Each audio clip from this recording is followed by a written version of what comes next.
দর্শক মণ্ডলী, হতাশাগ্রস্ত অসহায় মানুষদের সহযোগিতা করার জন্য ইত্যাদিতে আমরা প্রায় প্রত্যন্ত অঞ্চলের জনকল্যাণে নিয়োজিত প্রচার বিমুখ কর্মোদ্যোগী মানুষের চিত্র তুলে ধরি।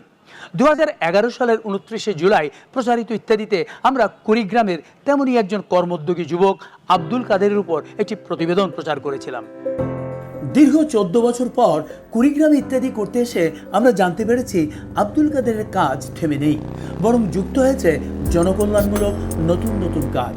বর্তমানে প্রান্তিক জনগোষ্ঠী ও চরের হতদরিদ্র মানুষদের স্বাস্থ্য সুরক্ষার কথা চিন্তা করে মানসম্মত চিকিৎসা সেবা দেওয়ার জন্য 2024 সালের নভেম্বর মাসে আব্দুল কাদের শুরু করেছেন 10 টাকার হাসপাতাল। 6000 নিম্ন আয়ের মানুষকে এই 10 টাকার কার্ড দেওয়া হয়েছে। এই কার্ড দেখিয়ে তারা 10 টাকায় চিকিৎসা সেবা নিতে পারেন। চিকিৎসার পাশাপাশি রোগীরা যে কোনো পরীক্ষা নিরীক্ষা করাতে পারছেন কম খরচে। আমরা সাধারণ মানুষের চিকিৎসা সেবা দেওয়ার উদ্দেশ্যে 10 টাকার হাসপাতাল প্রতিষ্ঠিত হয়েছে। এখানে প্রত্যন্ত অঞ্চলের মানুষের চিকিৎসা সেবা দিয়ে আসতেছি। হাসপাতালে অপেক্ষমান রোগীদের জন্য রয়েছে বই পড়ার সুবিধা। প্রান্তিক অঞ্চলের শিক্ষার্থীদের লেখাপড়ায় আগ্রহী করে তোলার জন্য দীর্ঘদিন থেকে 1 টাকায় শিক্ষার্থীদের খাতা কলম সরবরাহ করছেন আব্দুল কাদের। শুধু তাই নয়, সুবিধাবঞ্চিত গ্রামের শিক্ষার্থীদের কম্পিউটারের ব্যবহার ও প্রশিক্ষণও দিচ্ছেন।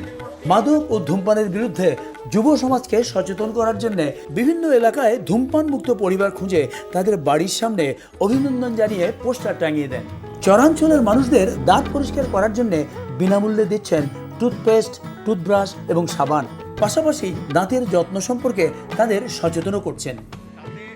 প্রত্যন্ত অঞ্চলে দরিদ্র মানুষদের গোসল ও কাপড় পরিষ্কার করার জন্য আব্দুল কাদের চালু করেছেন শরীর ও পোশাক পরিচ্ছন্ন ভাতা। এছাড়াও দরিদ্র মানুষদের জন্য শুরু করেছেন 10 টাকার শাড়ি লুঙ্গির হাট, যেখান থেকে দরিদ্র মানুষ এই অর্থে শাড়ি, লুঙ্গি, ব্লাউজ, গামছা ইত্যাদি কিনতে পারেন। সৎ মানুষ খোঁজার জন্য আব্দুল কাদের শুরু করেছেন এক ভিন্ন ধর্মী সম্মাননা প্রদানের নাম সততা সম্মাননা। নগদ অর্থ, গুরুত্বপূর্ণ কাগজপত্র আর নিজের ঠিকানা একটি মানিব্যাগে ভরে জনবহুল জায়গায় ফেলে রাখেন। মানিব্যাগটি যদি কেউ পূর্বাবস্থাতেই ফেরত দেন, তাহলে এই ব্যক্তিকে স্কুল কলেজের শিক্ষার্থীদের উপস্থিতিতে সততা সম্মাননা প্রদান করা হয়। আব্দুল কাদের চান শিক্ষার্থীরা এসব দেখে অনুপ্রাণিত হোক। তার কাজে উদ্বুদ্ধ হয়ে কেউ যদি একটি ভালো কাজও করে, সেটিই হবে আব্দুল কাদেরের পরম পাওয়া।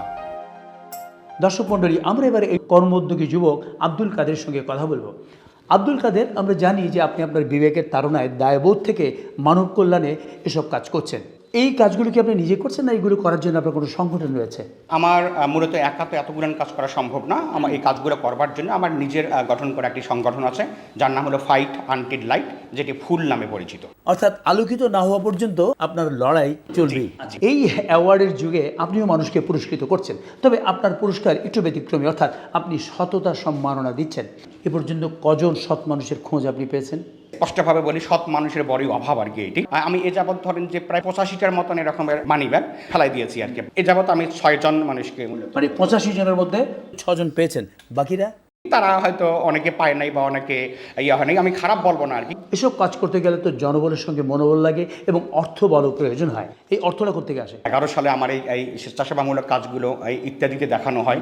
সেখান থেকে অনেক মানুষ আমাকে বিভিন্নভাবে সহায়তা করে। তাদের সহায়তা এবং আমার ব্যক্তিগত কিছু বিজনেস আছে, এই দিয়েই চেষ্টা করি সীমিত সামর্থ্য দিয়ে মানুষের পাশে দাঁড়াবার জন্য।